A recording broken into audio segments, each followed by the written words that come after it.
왕과 사는 우리라는 주제로 함께 나누는 말씀 함께 전하도록 하겠습니다. 오늘은 열왕기상 11장 1절, 4절 그리고 9절과 11절 우리 한 절씩 함께 교독하겠습니다. 솔로몬 왕이 바로의 딸 외에 이방의 많은 여인을 사랑하였으니 곧 모압과 암몬과 에돔과 시돈과 헷 여인이라.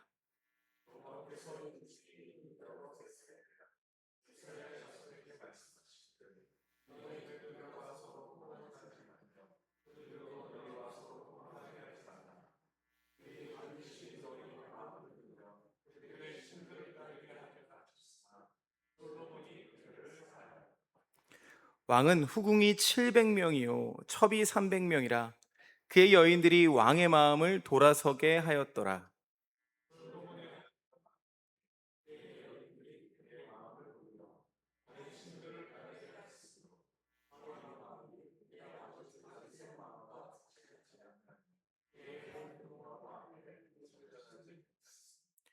솔로몬이 마음을 돌려 이스라엘의 하나님 여호와를 떠남으로 여호와께서 그에게 진노하시니라.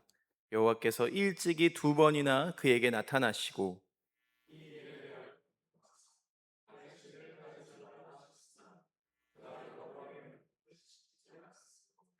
여호와께서 함께 읽겠습니다. 여호와께서 솔로몬에게 말씀하시되 내게 이러한 일이 있었고 또 내가 내 언약과 내가 내게 명령한 법도를 지키지 아니하였으니 내가 반드시 이 나라를 내게서 빼앗아 내 신하에게 주리라. 아멘. 오늘은 지혜에 대한 이야기입니다. 지난주가 우리 리더십에 대한 이야기였다면 오늘은 지혜에 대한 이야기예요. 지혜 여러분 갖고 싶으시죠? 우리가 살아가면서 하나님 앞에 지혜를 간절히 구하고는 합니다. 왜냐하면 복잡한 인생의 관계도 그 안에서 좀 명쾌한 답을 내릴 수 있었으면 좋겠고, 얽혀있는 인간관계를 지혜롭게 풀어낼 수 있었으면 좋겠고, 또 공동체를 이끄는 입장에서는 이 공동체를 좀 성공으로 탁월하게 이끌 수 있는 그런 안목, 그 지혜를 갖기를 원하죠. 이 지혜라는 것은 분명히 삶을 풍요롭게 만드는 하나님의 은사이고 또 축복입니다. 그 지혜가 여러분에게 있으시기를 간절히 축복합니다. 하지만요, 이 역사와 또 성경을 돌아보면 우리가 선망하고 있던 그토록 탁월한 지혜가 도리어 이 삶을 무너뜨리는 가장 날카로운 부메랑이 될 수도 있다는 그 경고를 우리가 만나게 되는데요. 내 지혜와 내 지식이 완벽하다고 믿는 그 순간에 어떻게 돼요? 내 시야에는요, 그 누구의 조언도 들어오지 않게 되기 마련입니다. 아주 치명적인 사각지대가 생긴다는 거예요. 자, 오늘 함께 나눠볼 왕들은요, 조선의 제22대 임금 정조입니다. 정조의 삶이 바로 그러한 지혜의 명암을 고스란히 보여주고 있는데요. 정조는 조선 왕조를 통틀어서도 가장 학식이 깊고 지성적인 군주였습니다. 우리가 다 알고 있는 이야기지만 어린 시절에 아버지 그 사도세자가 뒤주에 갇혀서 비극적인 죽음을 맞이하잖아요. 그것을 목도하면서 이 사람은요 숨죽여서 학문에 매진합니다. 그래서 왕위에 오른 후에도 이 기득권 사대부들을 압도할 수 있는 그 방대한 지식을 구축했어요. 그래서 그는 왕권을 강화하기 위해서 왕립 도서관이자 연구기관이라고 할 수 있는 규장각을 세웠고 나라의 모든 학문 정책들을 자기가 주도해 나갔습니다. 이 정조의 학문적 깊이는요, 당시에 이 유교 시대에 유교 사회에서 그냥 유학 경전을 그냥 외우는 수준을 넘어섰다고 해요. 그래서 신하들이 가져온 상소문을 보면서 문맥을 보면서 또 그 쓰인 글들의 오류를 막 지적하면서 그 신하들, 그 선비들을 부끄럽게 만들 정도였다고 합니다. 그래서 정조는 스스로를 군주이자 동시에 백성과 신하를 가르치는 스승이라는 뜻의 군사로 자처를 했습니다. 당시에는요, 당파 싸움이 한창이었거든요. 당파 싸움 때문에 매몰되어 가고 있는 이 썩어진 이 조정을 개혁하기 위해서, 그래서 왕 한 사람이 이렇게 완벽한 지혜의 정점에 서서 모든 것을 통제해야 된다고 믿었던 거죠. 실제로 정조는요, 어전회의를 할 때면 신하들을 향해서 아주 거침없는 독서를 내뱉곤 했답니다. 이렇게 말했다는 거예요. 되게 기분 나쁘실 텐데, 너희들이 읽은 책이 몇 권이나 되느냐? 학문이 이토록 일천하면서 어찌 감히 조정을 논하느냐? 공부나 좀 더 하고 오거라. 이렇게 무시하면서 이야기했다고 해요. 그래서 정조의 이 압도적인 유능함이 이 조선의 전성기를 이끌어내는 동력이 되기는 했지만, 동시에 치명적인 부작용을 낳았습니다. 왕이 너무 똑똑하고 또 너무 완벽하니까 신하들이 어떻게 돼요? 점차 입을 닫게 되는 겁니다. 이 정조의 지혜가 이 조정의 모든 헤게모니를 독점하면서 신하들은요, 자기 주도적으로 생각하고 또 정책을 입안하는 실력을 그냥 잃어버리게 되는 거예요. 그냥 왕의 명령만 기다리는 아주 지적인 수동성에 갇혀버리게 되었다는 거예요. 이 정조라는 어떤 천재의 그늘 아래서 조선의 관료사회는 서서히 자생력을 잃어갔던 겁니다.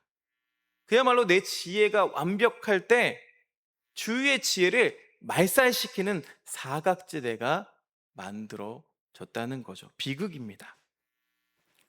자, 이 외로운 천재 군주의 모습이 구약 성경 속에서는 지혜의 왕 솔로몬의 실루엣과 겹쳐 보입니다. 자, 솔로몬은 자타공인, 이스라엘 역사상 가장 찬란한 영광을 누린 왕이었습니다. 솔로몬이 기브온 산당에서 1,000번제를 드린 후에 하나님께서 물으시죠. 내가 내게 무엇을 줄고 너는 구하라 하셨을 때 솔로몬이 구했던 건 뭐였죠? 읽어보겠습니다. 열왕기상 3장 9절 말씀 세번역 성경으로 함께 읽어보겠습니다. 시작. 그러므로 주님의 종에게 지혜로운 마음을 주셔서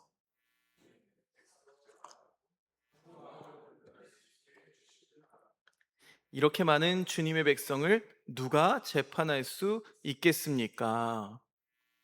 우리가 다 알고 있는 것처럼 솔로몬은 권력, 부귀 영화, 또 혹은 그 적들을 멸할 수 있는 강력한 군사력 이런 걸 원하지 않았습니다. 오히려 하나님의 양떼를 올바르게 재판할 수 있도록 듣는 마음을 달라고 했어요. 듣는 마음, 즉 지혜죠. 하나님은요, 그 솔로몬의 겸손한 중심을 기쁘게 여기십니다. 그래서 전무후무한 지혜를 그에게 부어주셨어요. 그래서 성경은 그의 지혜에 대해서 이렇게 표현하고 있습니다. 열왕기상 4장 30절에서 32절에 솔로몬의 지혜에 대해서 어떻게 말하는지 함께 읽어볼까요? 4장 30절부터 32절 말씀 시작. 솔로몬의 지혜는 동양의 어느 누구보다도 또 이집트의 어느 누구보다도 더 뛰어났다. 그는 어느 누구보다도 더 지혜로웠다. 에스라 사람 에단과 마올의 아들 헤만과 갈골과 다르다보다도 더 지혜로웠으므로 그의 명성은 주위의 모든 민족 가운데 자자하였다. 그는 3,000가지의 잠언을 말하였고 1,005편의 노래를 지었고 동쪽 모든 사람의 지혜와 애굽의 모든 지혜보다 뛰어났으며 그가 지은 잠언이 3,000가지요 그의 노래가 1,005편이라고 기록합니다. 여러분, 그가 지은 잠언이 몇 가지라고요? 3,000가지, 그의 노래가 1,005편. 그리고 그때 당시에 소문이 자자했던 지혜자라고 했던 사람들보다도 더 지혜로웠대요. 그래서 초목과 짐승과 새와 물고기에 이르기까지 그의 해박함과 통찰력이 온 세상의 구경거리가 되었다고 말하고 있습니다. 그래서 남방에 있는 시바 여왕이 그 지혜를 시험하고자 머나먼 길을 찾아왔다가 그 솔로몬의 입에서 나오는 그 막힘없는 답을 다 듣고 나서는 정신이 아득해질 정도였다고 기록하고 있어요. 자, 이렇게 솔로몬이라는 왕은 그의 지혜는 나라의 경제를 풍요롭게 했고요. 또 복잡한 국제 정세 속에서 평화를 유지할 수 있는 강력한 무기가 되었습니다. 그런데요, 그의 지혜가 정점에 이르고 그 통찰이 완벽해지기 시작했을 때 이 솔로몬의 내면 안에서는 소리 없는 어떤 변화가 일어나고 있었는데요. 자신이 원래 구했던 그 본질, 즉 하나님과 백성의 소리를 듣는 마음, 그 지혜가 서서히 닫히기 시작한 거죠. 내가 세상에서 가장 똑똑하다는 이 자만심은요, 하나님의 경고조차 내 지혜로 그 리스크를 관리할 수 있다는 오만함으로 변질되었습니다. 율법은 분명 솔로몬에게 이렇게 경고하고 있죠. 신명기 17장 16절부터 17절까지의 말씀 함께 읽어보겠습니다. 시작. 왕이라 해도 군마를 많이 가지려고 해서는 안 되며 군마를 많이 얻으려고 그 백성을 이집트로 보내서도 안 됩니다. 이는 주님께서 다시는 당신들이 그 길로 되돌아가지 못한다고 말씀하셨기 때문입니다. 왕은 또 많은 아내를 둠으로써 그의 마음이 다른 데로 쏠리게 하는 일이 없어야 하며 자기 것으로 은과 금을 너무 많이 모아서도 안 됩니다. 근데 오늘 말씀 읽어보셨지만 정확히 반대로 흘러갔음을 우리가 볼 수 있잖아요. 솔로몬은 자기의 어떤 탁월한 외교적인 지혜를 과시하면서 이 이방 국가들과 거미줄 같은 그런 정략 결혼을 맺기 시작했습니다. 하나님의 말씀이라는 절대적인 기준보다도 내가 상황을 통제할 수 있다는 그 정치적인 지혜를 더 신뢰하게 되어 버린 거죠. 어, 이 말씀을 보는데 참 두렵더라고요. 그러니까 우리의 지혜가 독점이 될 때, 그러니까 내가 내 인생의 문제를 내 경험과 지식으로 다 해결할 수 있다고 믿을 때 우리는 영적으로 귀머거리가 된다는 거예요. 듣지 못하니까. 그래서 주위 사람들의 진심 어린 조언이 그냥 잔소리로 들리고 또 하나님의 나지막한 경고음이 하나님이 뭐 크게 우리를 치시는 경우는 거의 없습니다. 세미하게 말씀하시잖아요. 그 말씀을 들으면 뭐 어때요? 또 그냥 고리타분한 옛말로 취급합니다. 내 지혜가 너무 완벽해서 생기는 이 치명적인 사각지대를 우리가 경계하지 않는다면 우리 역시 솔로몬이 걸었던 그 번영 속의 몰락을 피할 수가 없게 된다는 겁니다. 인생의 지혜가 가리키는 두 번째 경고등이 있습니다. 우리가 그토록 갈망하는 번영의 때에 그 경고등이 켜진대요. 우리가 고난과 결핍이라는 광야에 있을 때는요, 내 연약함을 알기 때문에 하나님을 더 간절하게 붙잡게 되는데, 내가 막 찬란한 성벽을 쌓아 올리고 또 안락하게 번영을 누리기 시작할 때면 이 인간의 영적인 중심추는 너무 쉽게 흔들린다는 거죠. 자, 다시 우리 정조에게로 찾아가 보겠습니다. 조선 후기 문화의 르네상스를 상징하는 가장 위대한 건축물이 있다면 어딜까요? 단연 수원 화성입니다. 정조는요, 자신의 개혁 정치를 실현하고 또 억울하게 죽어버린 그 아버지 사도세자의 묘를 명당으로 옮기면서 그 왕권을 강화할 거대한 그 계획의 결정체로 이 화성을 축조했습니다. 화성을 축조할 때 누가 등용됐죠? 당대 최고의 실학자였던 정약용을 등용해서 거중기 또 유형거 이런 거를 발명하게 했고, 동양 성곽의 모든 건축의 모든 지혜를 거기에 집약해서 이 군사적으로 완벽하면서도 미학적으로도 아름다운 성벽을 완성을 했습니다. 이 정조가 자기가 계획했던 것처럼 이 화성을 축조함에 따라서 당시의 기득권 세력이었던 노론의 힘을 눌러버렸어요. 그리고 새로운 백성들의 세상을 만들기 위해서 아주 호기롭게 그 성문 위에 섰습니다. 그러니까 말 그대로 화성이라는 곳은, 그 건축물은 이 정조의 리더십과 조선 지혜의 가장 찬란한 번영의 증거였습니다. 그런데 마찬가지로 그 찬란한 성벽의 이면에는 조선의 국운을 흔들어 버릴 아주 어두운 그림자가 소리 소문 없이 자라나고 있었다는 거예요. 정조가 어땠어요? 자기의 지혜를 완벽하게 믿고 있어서 철저하게 1인 중심의 완벽한 정치 시스템을 구축해 놓습니다.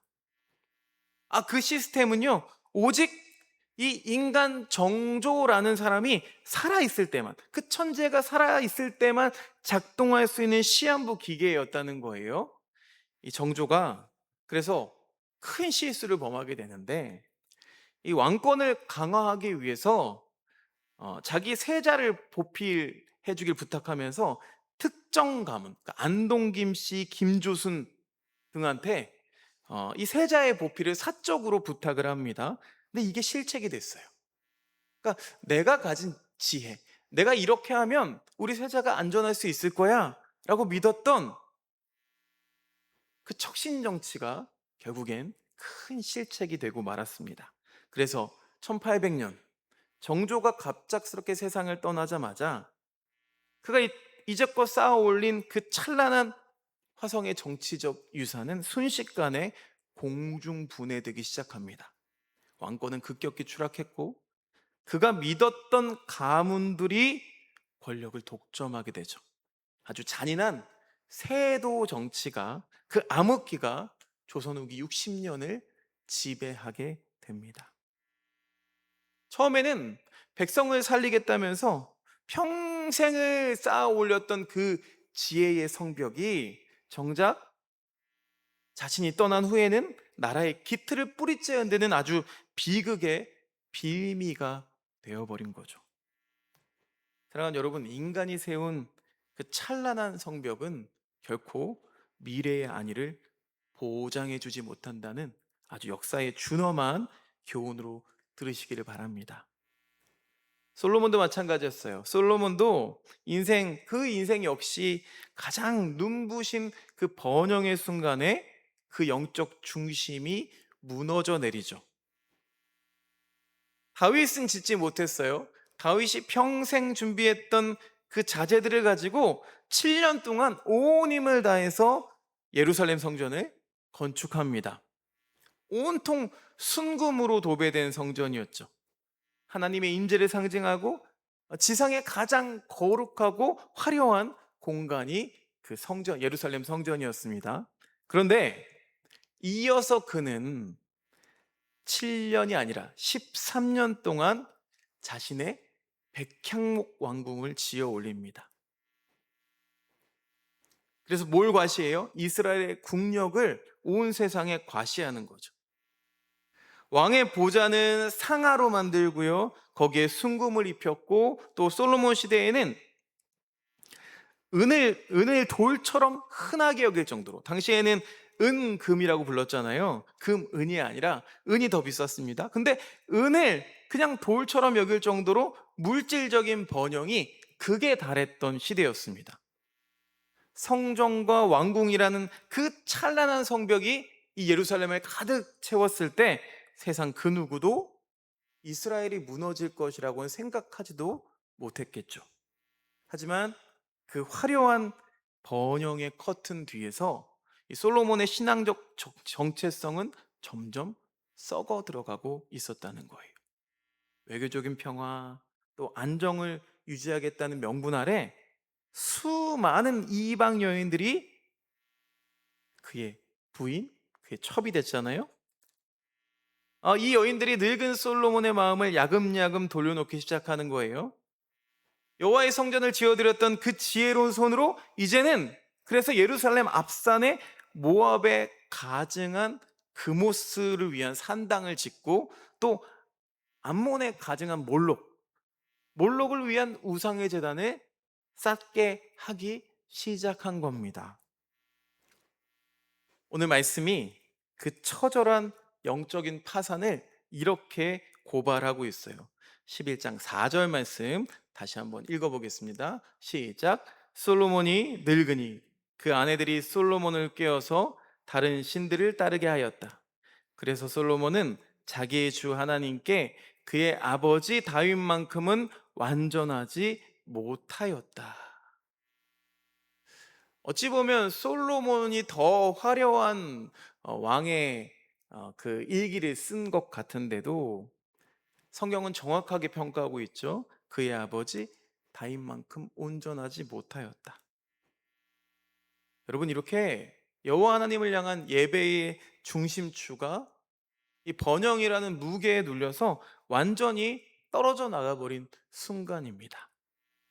솔로몬은요, 화려한 금성전을 내가 지어드리면 내 신앙도 영원할 것이라는 착각에 빠졌던 것 같아요. 그런데 하나님이 원하셨던 건 순금으로 치장된 건물이 아니었죠.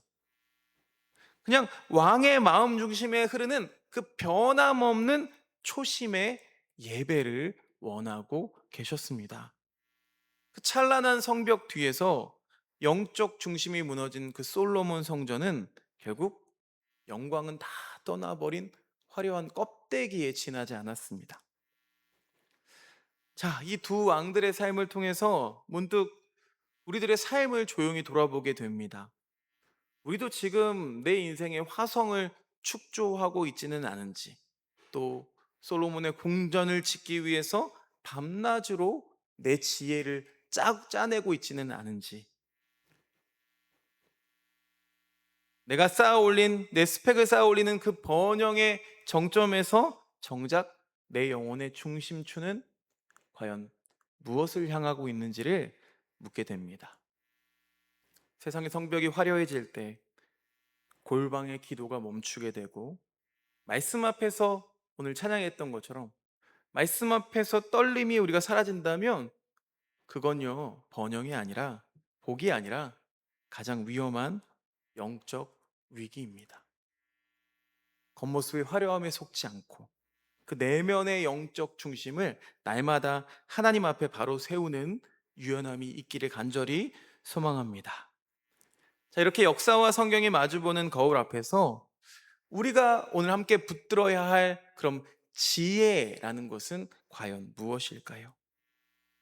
여러분, 지혜의 완성은 내가 남들보다 더 많은 지식을 독점하는 게 아니라고 말씀드렸어요. 탁월한 성취를 이루는 데 있지 않다고 말씀드렸습니다. 하나님이 내게 주신 눈부신 은사보다 나를 세우신 하나님을 향했던 그 겸손을 인생의 마지막 순간까지 변함없이 유지하는 것. 그게 바로 진짜 실력이고 참된 지혜의 완성인 줄로 믿습니다. 인간의 가장 큰 연약함은요, 시작할 때의 겸손함을 끝까지 지키지 못하는 데에 있습니다. 정조도 왕위에 오를 때는 나는 사도세자의 아들이라면서 겸손히 몸을 낮추고 붕당을 타파하려고 애썼지만 말년에는요, 자신의 지혜에 도취되어서 신하들과의 소통을 단절했죠. 솔로몬 역시 마찬가지입니다. 산당에서 종은 작은 아이라 출입할 줄을 알지 못하나이다, 그렇게 말하면서 눈물로 듣는 마음을 구했던 겸손한 어린 아이였어요. 그런데 왕조의 번영이 계속되자 그 겸손했던 아이의 모습은 온데간데였고, 하나님의 거절과 경고 앞에서도 눈 하나 깜짝하지 않은 그냥 완고한 노인 군주의 모습만 남아있게 되었습니다. 하나님이요, 일찍이 두 번이나 솔로몬에게 직접 나타나셔서 다른 신을 따르지 말라라면서 애타게 명령하셨음에도 불구하고 자신의 지혜만을 과시하던 그 솔로몬은 끝내 하나님의 음성을 청종하지 않았습니다. 그 결과 그렇게 찬란했던 다윗과 솔로몬의 통일 왕국은 솔로몬이 죽은 이후에 북이스라엘과 남유다로 처참하게 쪼개지는 비극적인 역사를 맞이하게 되죠. 내가 가지고 있는 은사가 하나님을 향한 겸손을 이렇게 가로막을 때 그 은사가 결국 재앙이 된다는 사실을 온몸으로 증명하고 있는 이야기입니다. 진짜 지혜로운 사람은 내 은사와 유능함이 빛날 때 도리어 내가 앉아있던 그 왕좌에서 내려와서 하나님 앞에 무릎을 꿇는 사람이죠. 세상의 칭찬과 또 번영의 소리가 내 귀를 가득 채울 때에 귀를 닫는 대신 하나님, 저는 여전히 출입할 줄 모르는 작은 아이일 뿐입니다. 오늘도 나에게 하나님의 세미한 음성을 들을 수 있는 듣는 마음을 부어 주시옵소서 하고 나지막히 엎드릴 줄 아는 청지기 정신을 가진 자, 그런 자를 하나님은 지혜로운 자라 말씀하시는 줄로 믿습니다. 주님의 절대적인 주권 앞에서 내 삶의 태엽을 맞추는 그런 유연함이 있는 사람, 그 지혜를 하나님은 사용하시고 그 지혜가 비로소 삶을 살리는 생명수가 될 줄로 믿습니다. 자, 사랑하는 교우 여러분, 조선의 정조와 이스라엘의 솔로몬 왕, 우리는 두 천재 성군의 눈부신 연대기 뒤에 숨겨져 있는 아주 씁쓸한 그림자를 함께 나누어 보았습니다. 내 지혜가 완벽하다고 느껴질 때 생기는 사각지대가 있다고 했어요. 또 찬란한 그 성벽 뒤에서 무너져 내리는 영적 중심이 있다고 했습니다. 인간의 유능함, 지혜, 이건 아무리 찬란하게 빛난다고 해도 결국 세월의 흐름 속에는 먼지가 묻고 또 교만의 금이 가기 마련입니다. 그래서 오늘 이 깨어진 인간 군주들을 넘어서서 우리의 서글픈 영적 한계를 온전히 품어 안아주실 진짜 지혜의 왕, 그분을 소개하고 말씀을 마치려고 합니다. 성경은요, 예수 그리스도를 가리켜서 이렇게 선언하고 있습니다. 고린도전서 1장 24절 말씀 함께 읽어보겠습니다. 시작. 그러나 부르심을 받은 사람에게는,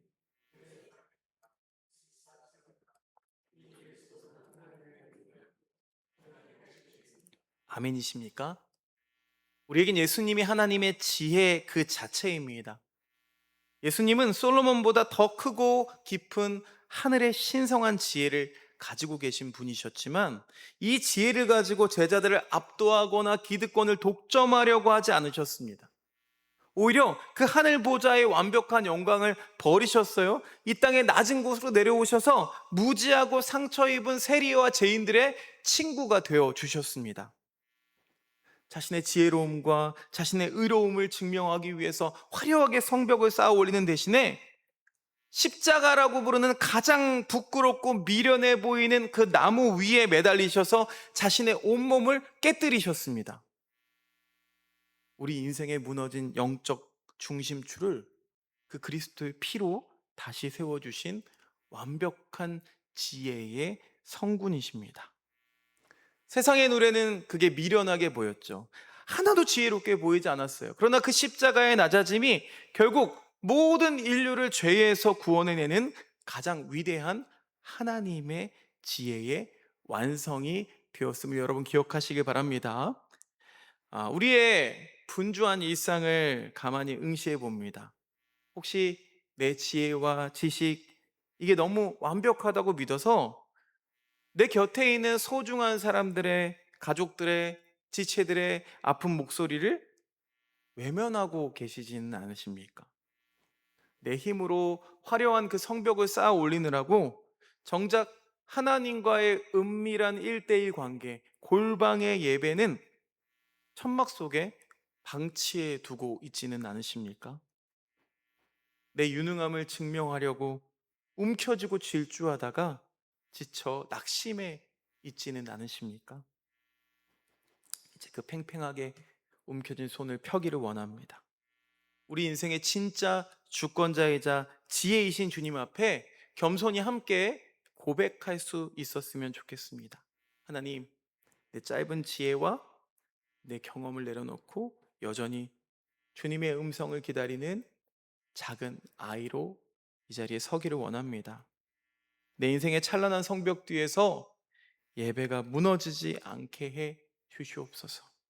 끝까지 주님 앞에 무릎 꿇는 겸손한 지혜를 주시옵소서. 오늘 그 정직한 엎드림과 고백을 통해서 우리가 쌓는 모래성이 아니라 참된 지혜이신 예수 그리스도께서 친히 여러분의 삶과 가정과 일터를 영원히 흔들리지 않는 견고한 반석 위에 세워 가실 줄로 믿습니다. 그 하나님이 여러분의 지혜가 되시기를 간절히 축원합니다.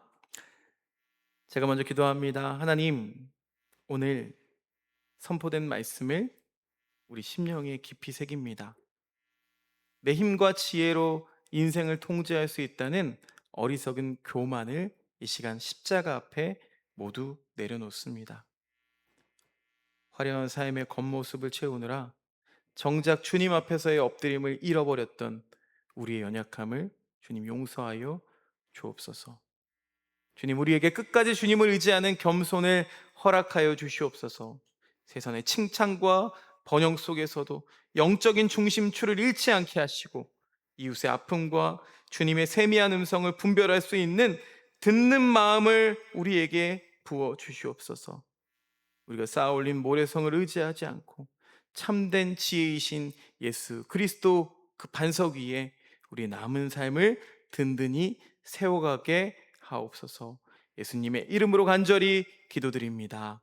아멘.